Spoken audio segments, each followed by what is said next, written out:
morning, guys. It's Coach Bro from RocioFlores.com. I'm doing my daily live Bible reading.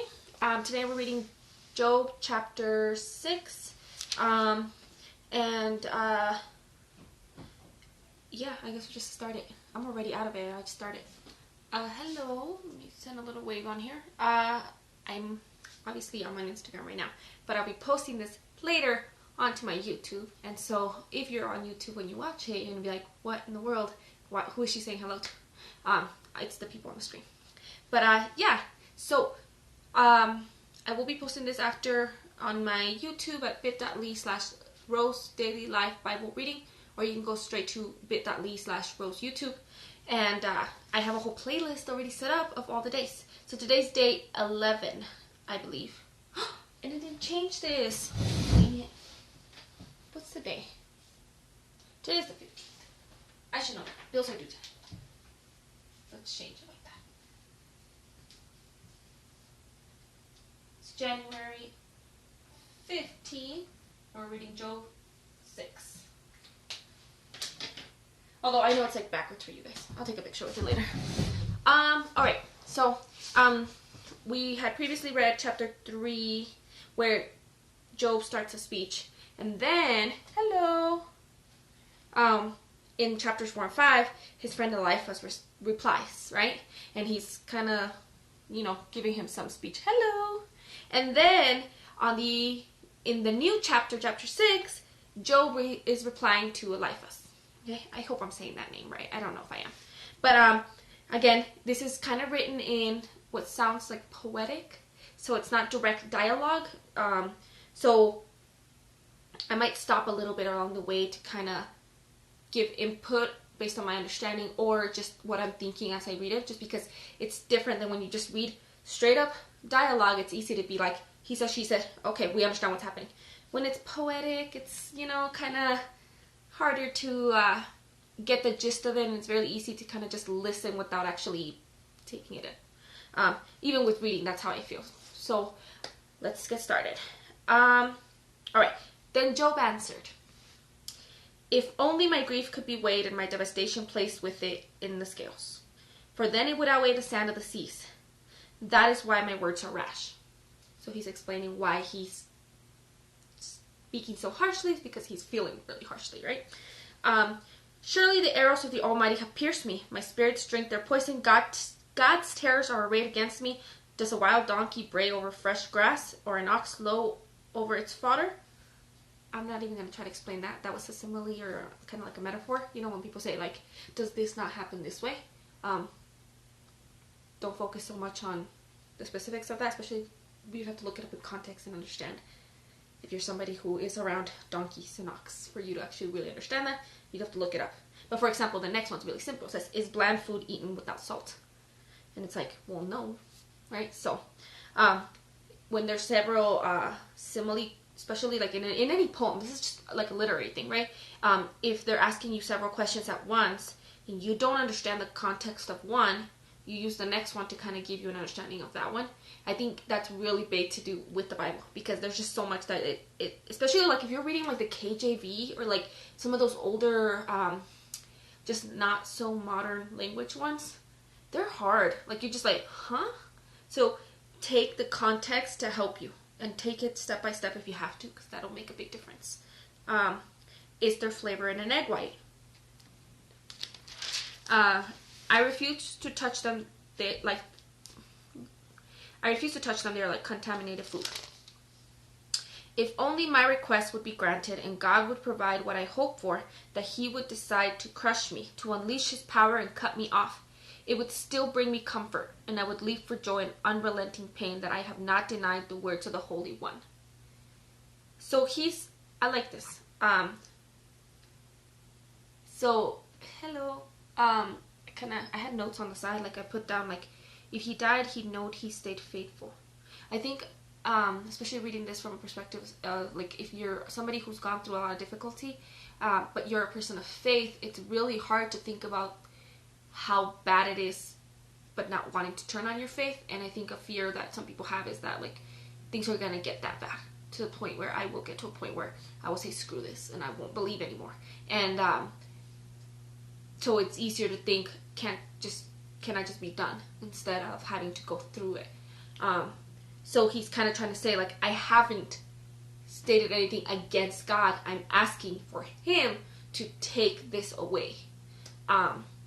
Which is, I think, what a lot of people ask, right? But then it's sometimes taken as, if you say anything negative, it means that you're already going against God.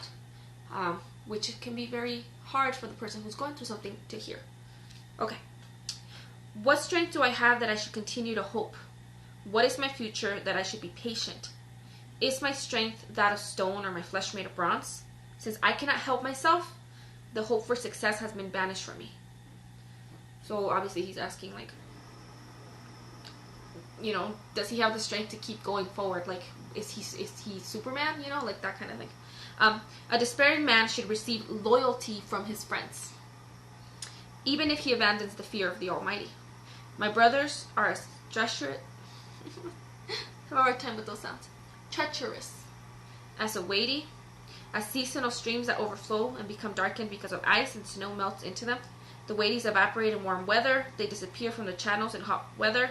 Caravans turn away from their routes and go up into the desert and perish. The caravans of Tema look for the streams. The traveling merchants of Sheba hope for them.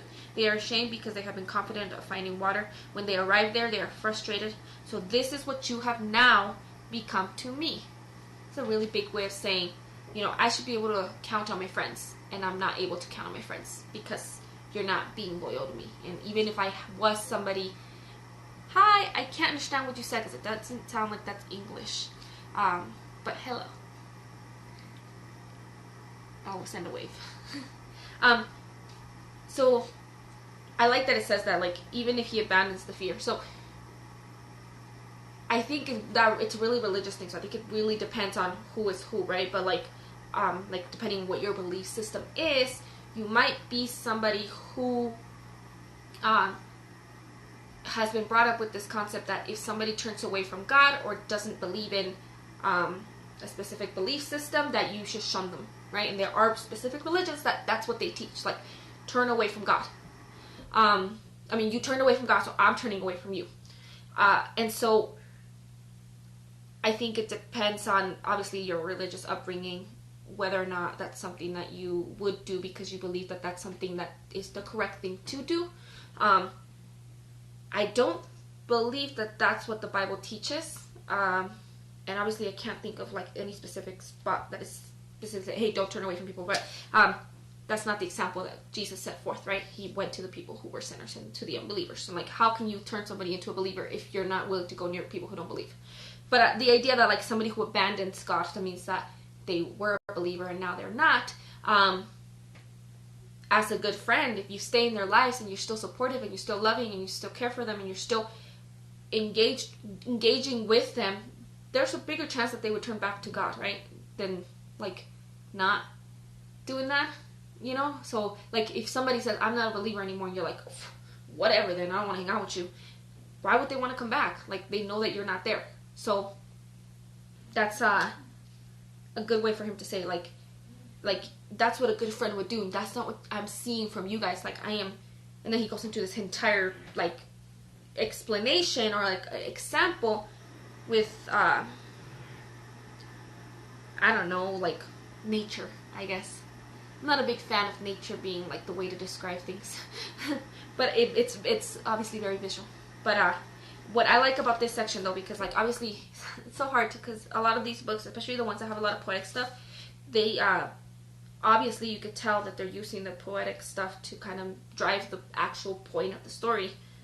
But then if you look at a lot of people who are talking about the Bible, who are talking about how to prove certain things, or the Bible says this or the Bible says that, or evolution and creationism and all these things, they will use a lot of the nature talk, a lot of those kind of things. Like in Job is used a lot for those kind of discussions. So it's good to still know, like, this is what is said in here. And I think it's awesome to understand, like, they have an understanding of how things work. So later in Job, I'll show you a part where they use an explanation that made me think, like, how did they know that back then? Like, this isn't something that was known until a certain time. And so it's kind of cool to see that there was an understanding of nature and an appreciation for nature even back then, without having to detract from the main story that is being taught on here. So, okay, let me keep going. When you see something dreadful, you're afraid. Have I ever said, give me something, or pay a bribe for me from your wealth, or deliver me from the enemy's power, or redeem me from the grasp of ruthlessness? Teach me and I'll be silent. Help me understand what I did wrong. How painful honest words can be. But what does your rebuke prove? Do you think that you can disprove my words, or that a despairing man's words are mere wind? Oh, I like that. Actually, really like that. I'll go back into it. No doubt you would cast lots for a fatherless child and negotiate a price to sell your friend. But now, please look at me. Would I lie to your face? Reconsider. Don't be unjust. Reconsider. My righteousness is still the issue. Is there injustice on my tongue, or can my palate not taste disaster? I like that because he's basically saying, like, if I am doing something wrong, I need you to tell me what that is. Like if you're gonna come here and tell me that I'm the one that's wrong and that I'm the one that's causing this misfortune in my life, then teach me. Tell me how to do that correctly so that I can get past that. Don't just come to me and tell me that I'm wrong. And I think we do that a lot in our lives, right? And I think I've experienced that a lot, where you seek support or you seek help, and it's very easy to just turn on a person and be like, well, you're wrong. You're doing something wrong. Like, this is happening because you're bad, or you're sinful, or you're this, or you're that. But not to actually go through and actually help the person understand what is wrong with them, and how to help them get through that so that they're no longer doing wrong. And from the receiving end, if you're the person who's getting told that you're wrong, but you're not being told how, you're not being helped to understand how to change, it's just frustrating. Like, how does that help you, right? So I think that's cool, because that's what he's saying. Like, hey, it continues, but I think we will read chapter 7. Or maybe I should finish chapter 7 since that's still his speech. I should have thought of this better. I don't know. I'm kind of making this plan as I go. Sorry, I'm writing it down. So that I can make it work and understand what's going on. And once I get through certain sections of the reading plan, I'll write them down and actually in a typed form, not in a little paper form, and then I can share it with you guys or with anybody. Because I think I'm sure there's a plan out there that specifically states, but since we took a plan and then cut it up into different days to make it longer, it's not a specific plan that is already out there. So I'll just finish chapter 7 so I can finish his little speech. I'm so out of breath. I can't wait to feel better. Okay. Isn't mankind consigned to forced labor on earth? Are not his days like those of a hired hand? Like a slave he longs for shade, like a hired man he waits for his pay. So I have been made to inherit months of futility, and troubled nights have been assigned to me. When I lie down, I think, when will I get up? But the evening drags on endlessly, and I toss and turn until dawn. My flesh is close with maggot and encrusted with dirt. My skin forms scabs and then oozes. So he's going through a lot of stuff. My days pass more swiftly than a weaver's shuttle. They come to an end without hope. Remember that my life is but a breath. My eye will never again see anything good. The eye of anyone who looks on me will no longer see me. Your eyes will look for me, but I will be gone. As the cloud fades away and vanishes, so the one who goes down to Sheol will never rise again. He will never return to his house. His hometown will no longer remember him. Therefore, so he's talking about all the stuff he's going through, right? He's like, I am just so hopeless. And Sheol is what they call hell, or what we would consider hell, the death. And some Bible translations it uses the word grave, which changes the meaning if you're it's what their ideology or their concept of the afterlife was. And you'll see that a lot in the Old Testament, that they have that kind of concept. Many people held that concept. Okay. But I like this next part. And I wrote down on the side, I wrote notes for it. It said, therefore, I will not restrain my mouth. I will speak in the anguish of my spirit. I will complain in the bitterness of my soul. I love it. Because it's basically he's saying, I'm choosing to complain. Shit sucks. I don't like it. I'm going to complain because that's what I want to do. Which shows that it's a choice he's making. I like that. Not that it's good or bad. I like that he's specifically just stating, I am choosing to do this. Okay.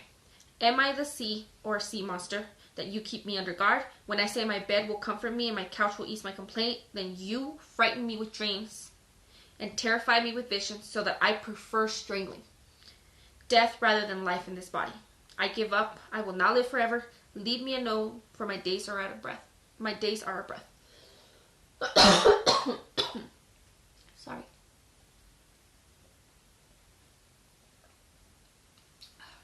My voice always hurts when I read. So I wrote down on here, it sounds like he's having kind of like suicidal or at least like defeatist thoughts about life. Obviously he's like saying like, I give up, like I don't want to live anymore. But he's also turning it back on them and saying like, you know, I'm trying to say this, I'm trying to, like my couch will ease my complaint, like, but you frighten me with dreams. You terrify me with visions. So they're not coming at him in a way that's giving him any hope. So he's already lacking hope, right? People lack hope because they're in pain. They're suffering. They're going through stuff. They're already lacking hope. So to come and tell them that they're doing wrong by lacking, like, it's not helping him, right? So he's basically saying, like, it's not helping me what you're doing. It's just making it worse, and I want to give up. Which is a conversation that I think lots of people have experienced in their life. I don't think that this is something that, like, I think it's cool. So thousands of years ago, people were dealing with the same kind of situations and the same kind of, I guess, process that we are today. So that's kind of cool. I think it's interesting, I guess. Not cool in the sense that it's a good thing that we're still dealing with that. But it's just so, it's cool to see that, like, not a lot of things don't change. And, like, he was showing it to us even back then, telling us a story of something that is just so human. It's so cool. Okay. I'll keep going. Because I could go into, like, a whole other thing, but I'm not. Okay. What is man that you think so highly of him and pay so much attention to him? You inspect him every morning and put him to test every moment. Will you ever look away from me and leave me alone long enough to swallow? If I have sinned, what have I done to you? Watcher of mankind, why have you made me your target, so that I have become a burden to you? Why not forgive my sin and pardon my transgression? For soon I will lie down in the grave. You will eagerly seek me, but I will be gone. Now, I want to point out that a lot of these, that's okay. So you'll notice in some of these sections when they capitalize the beginning letter of a part of, or a section of, like, so you, him, he, what's the word for that pronoun? When it's capitalized, especially like not in the beginning of a sentence, obviously, but like in between, he's talking to God.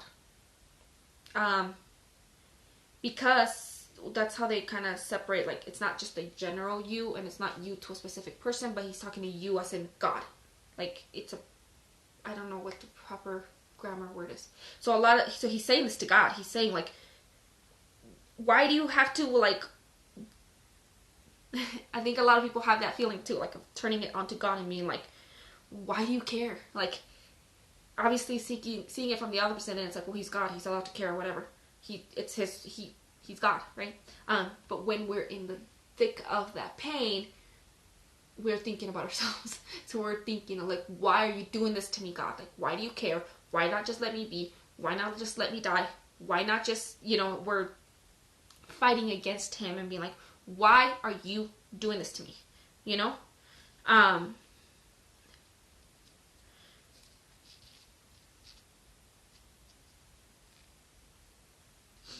But I like that part of it. What is man that you think so highly of him and pay so much attention to him? We are a lot to him. I think that's kind of cool. I think that's like the basis of, like, the whole Bible, is that we do matter a lot to him, even when it's frustrating to us. Like, we don't like it. And we can feel like he's making things worse for us, or like he's not there to help us, or that he's not allowing things to go well, that he's there every moment, and yet we're not feeling that he's actively working in our lives in a positive way. I think that's very normal, I guess, for people to feel. So again, back then and today, same kind of feeling. People are still, like,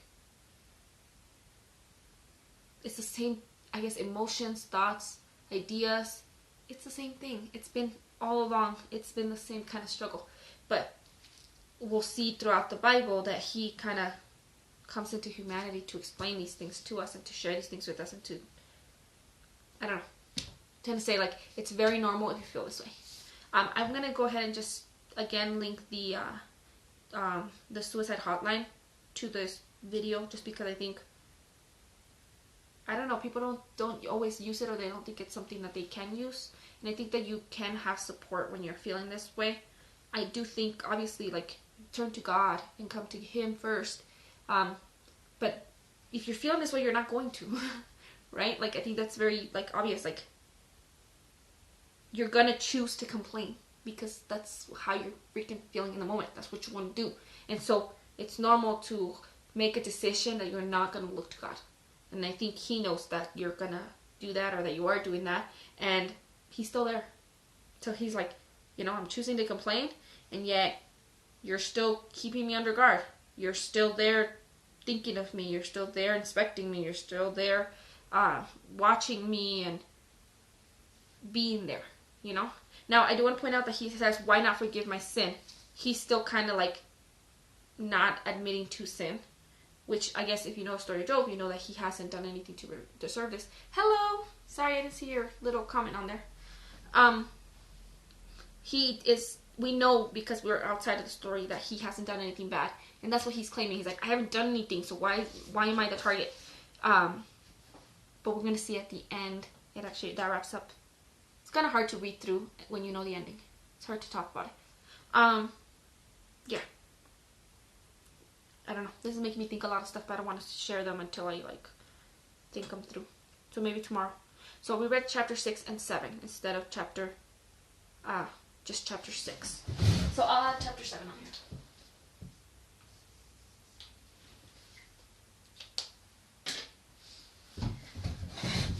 I'm just like thinking, like, I got confused here in the middle. Okay. We'll continue tomorrow. Because tomorrow is the other friend that came with him. So it's kind of like a dialogue. Very long poetic dialogue that has a lot of stuff in it. I'm like stuck in my head now. I'm like trying to think of how to explain something that I'm thinking. Maybe I'll think about it tomorrow.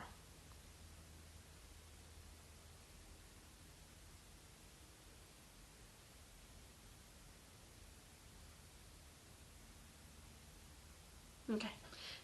Yeah, I'm like reading the notes, seeing like how can I add extra to that, but if something comes up, I'll just say it. Hello. So, okay, I think that I'll leave that at this today. Let me know what you think. So if you watch all the way through and you go and actually read it yourself and tell me what you're thinking. And then we can talk about it. If you'd like, send me a message. And then, yeah, thank you guys for being on there. A lot of you actually came on here this time. So thank you. I appreciate it. And you have a wonderful day. And I will be back on tomorrow. And I don't know how to end this. Okay, peace out.